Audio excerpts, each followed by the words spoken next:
உண்மையிலேயே உன் அண்ணன் கல்யாணம் நல்லபடியா நடக்கணும் அப்படிங்கிற எண்ணம் அவனுக்கு இருந்திருந்தா யாருக்குமே தெரியாம திருட்டுத்தனமா ரிஜிஸ்டர் ஆபீஸ்ல எல்லாருக்கும் முன்னாடி தனக்கு கல்யாணம் நடக்கணும்னு நினைச்சிருப்பானா? ஒரு நேர்மை வேண்டாம், ஒரு மனசாட்சி வேண்டாம், வீட்டு நிலைமை இப்படி இருக்குது, நாம கொஞ்சம் பொறுமையா இருப்போங்கிற நினைப்பு வேண்டாம்? மாமா மாப்ள சும்மா அப்படி கத்தாத. நான் ஒன்னும் கற்பனை குதிரைய தட்டி விட்டுக்கிட்டு கதை சொல்லிட்டு இருக்கல. இப்ப மணி என்ன? 9:10. சரியா 10 மணிக்கு நம்ம ஏரியா ரிஜிஸ்டர் ஆபீஸ்ல உன் தம்பி அவன் லவ் பண்ற பொண்ணு கழுத்துல தாலி கட்ட போறான். தெரியுமா உனக்கு?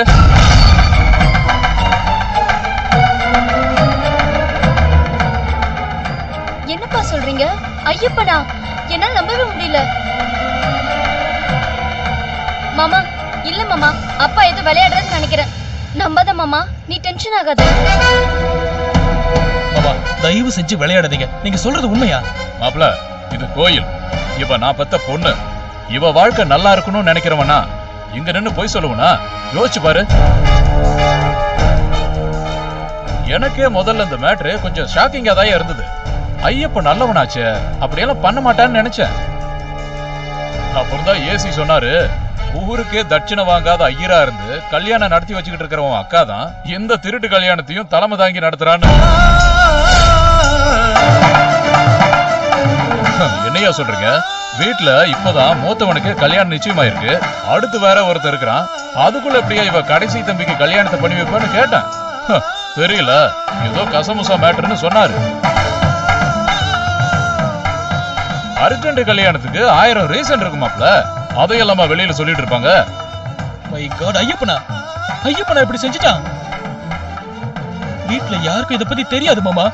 அக்கா ஒரு வார்த்தை கூட சொல்லல. யோசிச்சு பாரு மாப்ள, ஒரு 40-50 கல்யாணத்தை பண்ணி வச்சிருப்பாளா அவ? இது வரைக்கும் எதை பத்தியாச்சும் முன்னாலேயே மூச்சு விட்டுருப்பாளா அவ? அவ சூப்பர் லேடியா. திருட்டு கல்யாணம் பண்ணி வைக்கிறதுல செஞ்சுரி போட்டு நேஷனல் அவார்டு வாங்கணுங்கிற கனவுல இருக்கான்னு நினைக்கிறேன். என்னைய வைக்கிட்டு உன் தம்பி. இல்ல, இத நான் நடக்க விட மாட்டேன். சத்தியமா நடக்க விட மாட்டேன். இப்பவே போறேன். ரெண்டுல ஒண்ணு பாக்க. என்னப்பா இதெல்லாம்? உனக்கு இதெல்லாம் புரியாது கண்ணு, புரியவும் வேண்டாம். வா.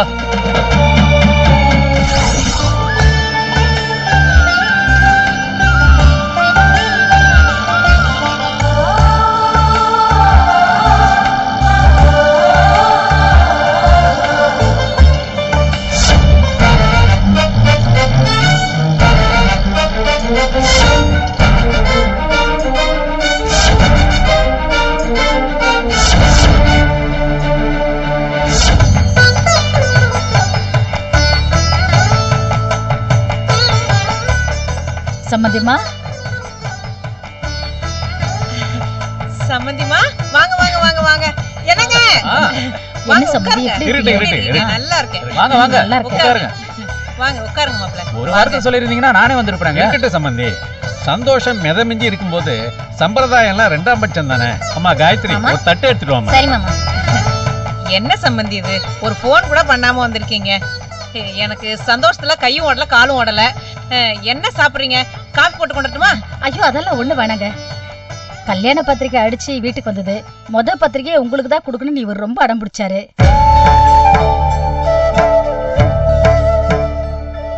இல்ல பொண்ணு வீட்டுக்காரங்க தான் கொடுப்பாங்க, நானும் எவ்வளவு சொல்லி பார்த்துட்டேன். அவர் கேக்குற மாதிரி இல்ல, அதான் உங்களுக்கு பத்திரிக்கை கொண்டு வந்திருக்கோம். மனசு நிறைஞ்சு கிடக்குமா. என் புள்ள மாதிரி ஒரு புள்ளைய உலகத்திலேயே பார்க்க முடியாது. அவன் மேல அனாவசியமா கொலைப்பழி, கோர்ட்டு கேஸு, அது இதுன்னு ஆகி போச்சு. காலை சுத்தின சனியனை கழுவி விட்டா போச்சுன்னு எல்லாம் முடிஞ்சு போச்சு. அதனால இப்பதாமா என் மனசுக்கு நிம்மதியா இருக்கு. சம்பந்தி, என் சந்தோஷத்தை நான் எப்படி கொண்டாடுறது? குடிகாரனா இருந்தா ஒரு குவார்டரை வாங்கி குடிச்சிட்டு ரோட்ல டான்ஸ் ஆடிக்கிட்டு இருப்பான். நமக்கு அப்படிப்பட்ட பழக்கம்லாம் இல்லை. என் பிள்ளைக்கு எது சந்தோஷமோ அதை செஞ்சு நான் சந்தோஷப்படணும்னு ஆசைப்படுறேன். அதனால பத்திரிகை அடிச்ச கையோட நேரா இங்க வந்துட்டேன். ரொம்ப சந்தோஷமா இருக்கு சம்பந்தி. பர்ச்சேஸ் எல்லாம் முடிச்சிட்டீங்களா? முடிச்சிட்டோம். பூரணி எப்படி இருக்கா? நல்லா இருக்கா? குடுமா. எங்க இதை கொஞ்சம் புடிங்க. ரொம்ப சந்தோஷமா இருக்கு. இதை கொஞ்சம் வச்சுக்கப்பா. எதிர்பார்க்கவே இல்லைங்க நம்ம.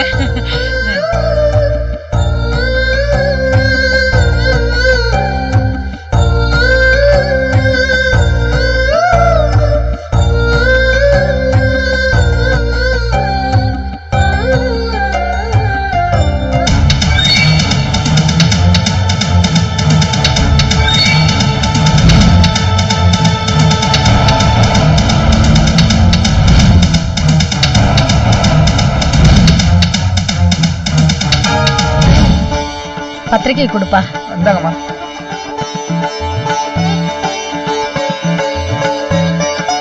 எழுந்துருங்க. இப்படி வாங்க. சேர்ந்து நின்று வாங்கிக்கோங்க.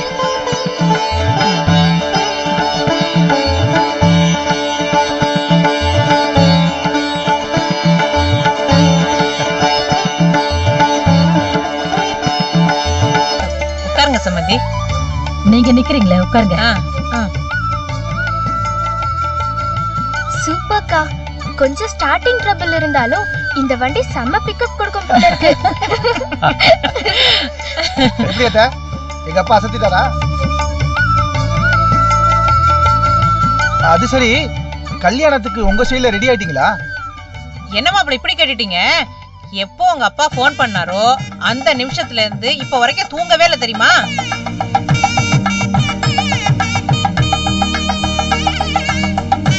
சாவி, கல்யாணத்துக்கு எடுத்த ஜவுளி நகையெல்லாம் ரூம்ல வச்சிருக்கேன், போய் எடுத்துட்டு வா போ. சரிம்மா. நேத்து முழுக்க பர்ச்சேஸ் தாங்க. டி நகர்ல ஒரு கடை விடாம ஏறி இறங்கிருக்கேன்னா பாத்துக்கோங்களேன்.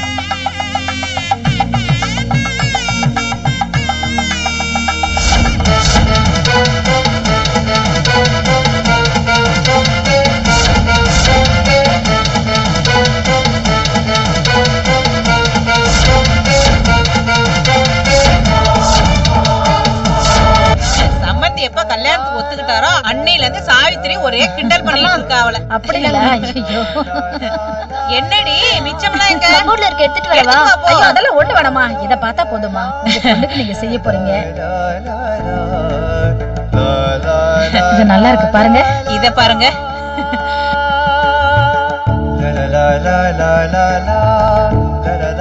பொண்ணுக்கு பிடிச்சா சரி. இது நல்லா இருக்கு இல்லங்க? நல்லா இருக்கா? நல்லா இருக்கான்னு இது பாருங்க. காயத்ரி கட்டினா எடுப்பா இருக்கும் இல்லங்க? நல்லா இருக்கு.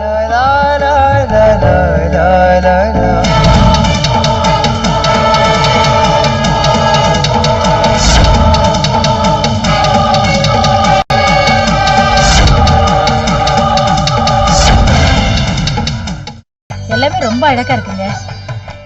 பார்த்து பார்த்து வாங்கியிருக்கீங்க இல்ல? எங்களுக்கு மட்டும் வேற என்னங்க இருக்கு?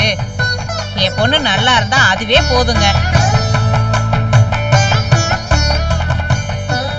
இந்த கல்யாணம் இப்படி தள்ளி போயிட்டே இருக்கேன்னு நான் ரொம்ப பயந்துட்டு இருந்தேங்க.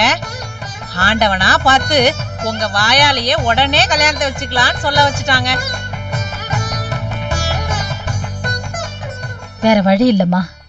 வீட்டுல வயசுக்கு வந்த பொண்ணு வச்சிட்டு இருக்கோம். இப்போ வரைக்கும் அவளுக்கு ஒரு நல்லது பண்ண முடியாம தான் இருக்கு. ஆனா விநாயகத்துக்கு இப்ப கல்யாணம் பண்ண வேண்டியது அவசியம்னு இவர் நினைச்சாரு. ஏன்னா மாப்பிள்ளை யாருன்னே தெரியாம என் பொண்ணு காத்துக்கிட்டு இருக்கிறத விட இவர்தான் கட்டிக்க போறேன்னு முடிவானதுக்கு அப்புறம் எப்ப கல்யாணம்னு தெரியாம உங்க பொண்ணு காத்துக்கிட்டு இருக்கிறது ரொம்ப கொடுமை இல்லையா? அவங்க பொண்ணு நம்ம பொண்ணுன்னு எதுக்கு பிரிச்சு பேசிக்கிட்டு இருக்க தாமரை? எல்லாம் நம்ம குழந்தைங்க தானே. நமக்கு சந்தோஷம் துக்கம் எது வந்தாலும் அது அவங்களால தானே. நம்ம சேர்த்து வைக்கிற சொத்து சுகம் எல்லாம் அவங்களுக்காகத்தான். நாம எதை செஞ்சாலும் நல்லதாவே செஞ்சுட்டு போவோமே. யாரு கண்டது? விநாயகத்துக்கு கல்யாணம் ஆனதுக்கு அப்புறம் தான் பூரணிக்கு கல்யாணம் ஆகணும்னு எழுதியிருக்கோ என்னவோ. அத்தை கூட இதைத்தாப்பா சொன்னாங்க. எங்க கல்யாணம் முடிஞ்ச கையோட பூரணி ஜாதகத்தை எடுத்துக்கிட்டு சீரியஸா வரன் பார்க்க போறாங்களாம். செய்யுங்கம்மா, உங்களுக்கு புண்ணியமா போயிடும். யாரு வேக வச்சாலும் அரிசி வெந்தா போதுங்கிற நிலைமைக்கு வந்தாச்சு. யோசிச்சு பார்த்தா நல்லவங்களா இருந்து என்னத்தை பெருசா சாதிச்சு கிழிச்சிட்டோம்னு தோணுது. யாருக்கும் மனசறிஞ்சு நாங்க எந்த கெடுதலும் செஞ்சதில்ல, எந்த குடியும் கெடுத்ததில்ல. நான் போய் காஃபி எடுத்துட்டு வரேன். ஆனா ஆண்டவ எங்களை தான் திரும்ப திரும்ப குறி வச்சு அடிக்கிறான். அப்படிலாம் சொல்லாதீங்க சம்பந்தி. சில பேருக்கு வாழ்க்கை பூரா சின்ன சின்னதா ஏதாச்சும் தொல்லை இருந்துகிட்டே தான் இருக்கும். இன்னும் சில பேருக்கு மொத்தமா கஷ்டம் வரலாம். ஒரு காலகட்டத்துல வந்து குவிஞ்சு அடிச்சு நொறுக்கிட்டு வந்த சுவடே தெரியாம போயிடும். அந்த கஷ்டகாலம் போனதுக்கு அப்புறம் அடுத்து வரது எல்லாமே நல்லதாவே இருக்கும். உங்களுக்கு 2வது ராசின்னு நான் நினைக்கிறேன். நீங்க வேணா பாருங்களேன், கூடிய சீக்கிரத்துல பூரணிக்கு கல்யாணம் நடக்கதான் போகுது. சந்தோஷத்துல நீங்க என்ன 4 சுத்து பெருக்கதான் போறீங்க. உங்க வாய் முகூர்த்தம் அப்படியே நடக்கட்டங்க. வா காயத்ரி, குடு. பார்த்து. எடுத்துங்க. இந்தாங்க அத்தை, காஃபி எடுத்துக்கங்க. தேங்க்ஸ் மாமா எடுத்துக்கங்க. தேங்க்யூ காயத்ரி. நீங்களும் குடிக்கலையா? இப்பதான் குடிச்சோம். அம்மா சூடு கரெக்டா இருக்கா? சர்க்கரை எல்லாம் போதுமா? ஜில்லுன்னு இருந்தா கூட இப்ப எனக்கு நல்லாதான்டா இருக்கும். அது சரி.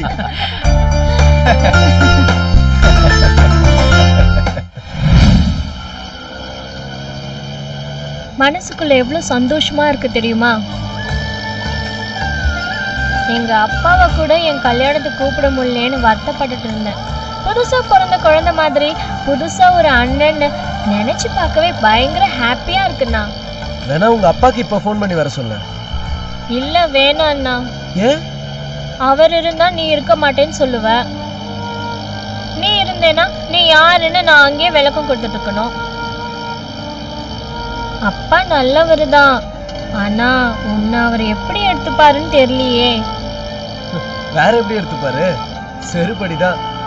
திருட்டு ராஸ்கல், ஏன் பொண்டாட்டிய பத்தி இல்லாத பொல்லாதும் பேசுறியாடான்னு காட்டை எடுத்து துரத்த ஆரம்பிச்சிருவாரு. பரவாயில்லண்ணா, நான் அப்பா கிட்ட அப்புறமா சொல்லிக்கிறேன். அப்புறம்னா கல்யாணம் முடிஞ்சதுக்கு அப்புறம் நேரா போய் காலைல விழுந்துட வேண்டியதான். ஒன்னும் சொல்ல மாட்டார்ல? கொஞ்சம் ஷாக்கா தான் இருக்கும். ஏன்னா நான் லவ் பண்றேன்ற மேட்ரே இப்பதான் அவர்கிட்ட சொன்னேன். அதுக்குள்ள கல்யாணம் அது இதுன்னு சொன்னா யாரா இருந்தாலும் கொஞ்சம் கன்ஃபியூஷன் ஆகதானே செய்வாங்க. அது சரி. ஐயப்பனை நினைச்சாதான் கவலையா இருக்குண்ணா. அவன் பாவம் வீட்டுல எப்படி சமாளிக்க போறான்னு தான் தெரியல. சமாளிக்கிறதா? நீங்க வேற என்ன? நான் செத்தாலும் எங்க அம்மா என்ன உள்ளே சேர்க்க மாட்டாங்க. இதெல்லாம் எங்க போய் முடியுமோன்னு நினைச்சா எனக்கு அடிவயிறே கலக்கிற மாதிரி இருக்குன்னு. டேய், எங்க போய் முடியும்? 10 மாசத்துல அவனுக்கு ஒரு குழந்தை பிறக்கும். அதுக்கப்புறம் உங்க அப்பா அம்மாவும் கோபம் குறைஞ்சி உன் குழந்தைய தூக்கி கொஞ்சுவாங்க. அதுக்கு பேர் வைக்க வருவாங்க. ஏன் பேரு ஏன் பேத்தி அப்படின்னு உரிமையோட 10 மாசம் இவங்க சுமந்து பெத்தெடுத்த மாதிரியே பேசுவாங்க. இதானே நடக்கும். இதே காலங்காலமா நடக்குது. எத்தனை படத்துல பார்த்துருப்போம். போங்கண்ணே, கிண்டல் பண்றீங்க. எனக்கு உண்மையிலே ஜுரமே வந்துடும் போல இருக்கு. அக்கா, எனக்கு ரொம்ப பயமா இருக்குக்கா. இப்ப பயந்து என்ன ஆக போகுது ஐயப்பா? இன்னும் 10 நிமிஷத்துல கல்யாணம் ஆயிடும். அதுக்கப்புறம் என்ன ஆனாலும் பாத்துக்கலாம். உல்டா கல்யாணத்துக்கு ஏற்பாடு பண்ணிட்டல? என்ன ஏற்பாடு? மாலை தாலி எல்லாம் வாங்கியாச்சு. கல்யாணம் முடிஞ்ச உடனே ரிசீவ் பண்ணிட்டு வீட்டுக்கு போக வேண்டியதான். டேய், நீ உன் ஃப்ரெண்ட்ஸ் யாரும் ஏற்பாடு பண்ணிருக்கியா? இல்லண்ணே. Very good. நீ இப்படியாவது சொதப்பு எனக்கு நல்லாவே தெரியும். அதுக்கு தான் சாட்சிக்கு 4 பேரை நானே ஏற்பாடு பண்ணி வச்சிருக்கேன். சாட்சியா? எவனுக்கு வேணும்? பாக்குற இடத்துல போட்டு தள்ளுங்கடா. என்ன ஆனாலும் நான் பாத்துக்கிறேன். ஆனா ஒண்ணு, அந்த பொண்ணு மேல ஒரு துரும்பு கூட படக்கூடாது. அலுங்காம குலுங்காம அவ அப்படியே பத்திரமா என் கைக்கு வந்து சேரணும். சார், 22 வருஷமா பார்க்க முடியுமோ பார்க்க முடியாதோன்னு தவிச்சுக்கிட்டு இருந்தேன் தெரியுமா? என் தங்கச்சி செத்தப்ப அந்த பொண்ணுக்கு 2 வயசு. முகம் கூட எனக்கு தெரியாது. இவ்வளவு காலம் கழிச்சு ஆண்டவன் இன்னைக்கு அவளை என்கிட்ட ஒப்படைக்க போறான்னா அதுக்கு என்னையா அர்த்தம்? புரியுது சார். இந்த ஆபரேஷன்ல எந்த சிக்கலும் வராது. அவன் வண்டியை விட்டு இறங்குனதும் உங்க தங்கச்சி பொண்ணை நீங்க கூப்பிட்டு போயிட்டே இருங்க. அவனை எங்க வச்சு எப்படி காலி பண்ணுங்கிறத நாங்க பாத்துக்கிறோம். என்கவுண்டர் வேற எந்த மாதிரியும் தெரியக்கூடாது. Okay? Okay sir. Be alert. Okay, எல்லாரும் போய் மறைஞ்சு நில்லுங்க. Okay sir. போங்க, போங்க.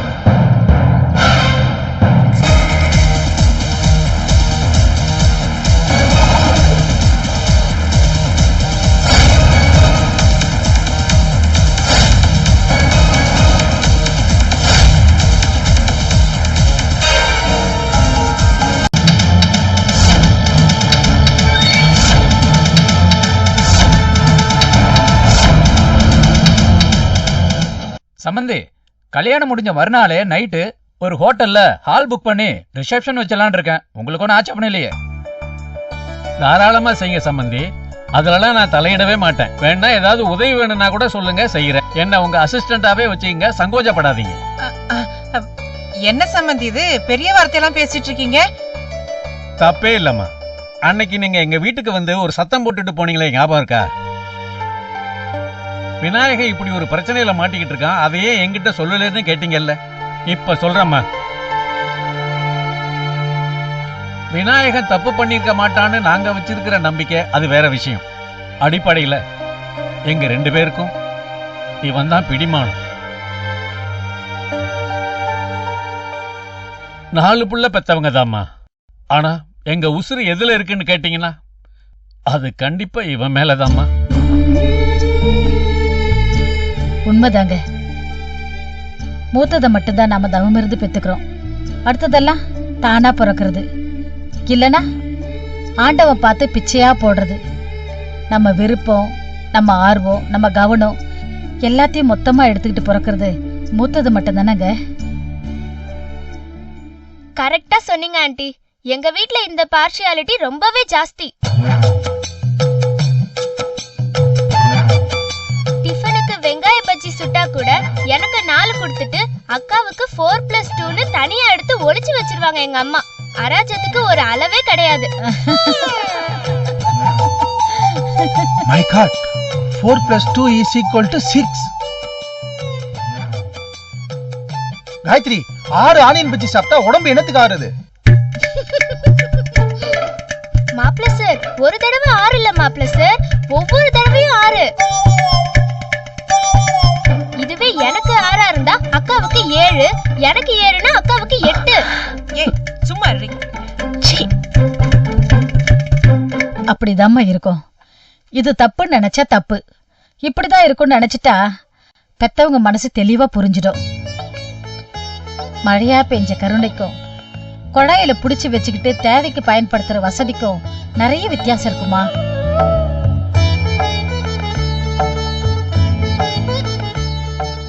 சரி, புறப்படலாங்க. சம்பந்தி, நாங்க கிளம்புறோம். கல்யாண வேலையில ஏகத்துக்கு கிடக்கு. இந்த பழைய ஃப்ரெண்ட்ஸுங்களுக்கு எல்லாம் போன் பண்ணணும். அவசரத்துல மறந்துடக்கூடாது இல்லீங்களா? நான் ஒரு லிஸ்ட் போட்டு வச்சிருக்கேன் சம்பந்தி. சின்ன வயசுல யார் யாரு கூட பழகுனேன்னு யோசிச்சு எழுதி வச்சிருக்கேன். ஒவ்வொரு பேரா டிக் பண்ணிட்டே வந்துட்டு இருக்கேன். அட, அருமையான ஐடியாவா இருக்க. நானும் அதை ட்ரை பண்ணி பாக்குறேன்.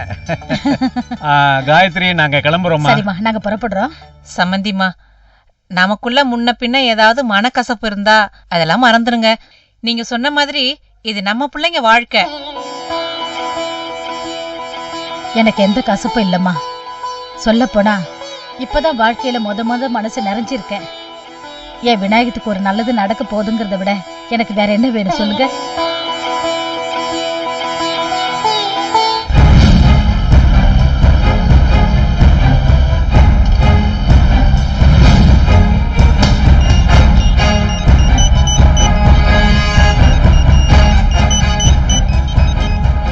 சொல்லு பூர்ணி, நான் அங்கதான் வந்துட்டு இருக்கேன்.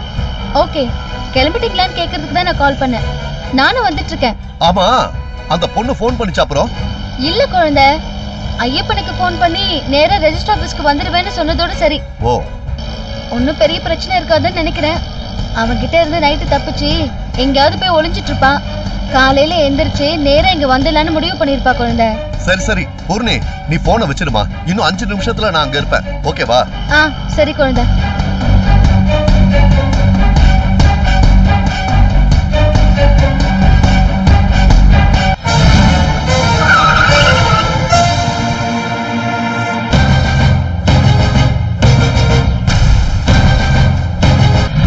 வரேன் காயத்ரி. அத்தை வரேன்.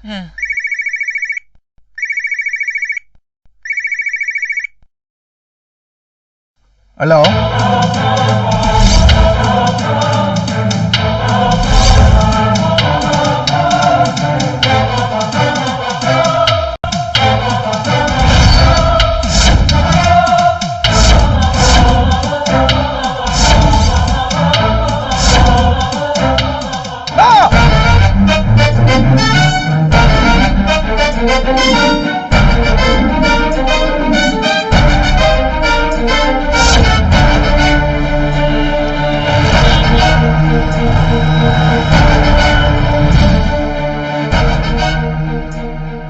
என்னப்பா ஆச்சு?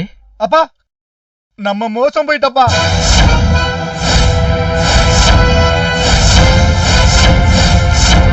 ஐயப்பனுக்கு இன்னைக்கு கல்யாணம் நடக்குதுப்பா.